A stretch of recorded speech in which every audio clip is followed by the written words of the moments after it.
ما بلاش تغلطوا الغلطة دي، بلاش تعلقوا الستاير على مواسير، خلاص بقت موضة قديمة ومش شيك خالص. هقول لكم بقى 3 أفكار أسهل من بعض وحسب الإمكانيات، بس خد بالك الفكرة التالتة جنان جنان. بالترتيب كده، أول حاجة لو لسه بتأسس وهتعمل بقى جيبسن بورد أو حتى فيوتك، اعمل حسابك تعمل بيت ستارة من أولها كده واخلص، هيكون شيك وعسل جدا.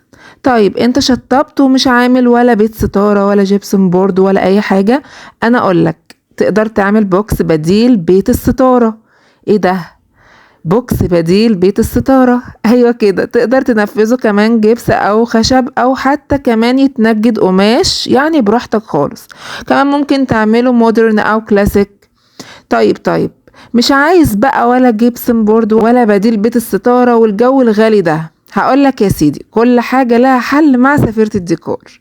انت ممكن تستعمل تراك كده وبيتباع كمان بالعلاقات بتاعته، بتركب كده منه للسقف على طول، حاجة كده يعني شياكة سهولة توفير، بصوا فاخر من الآخر.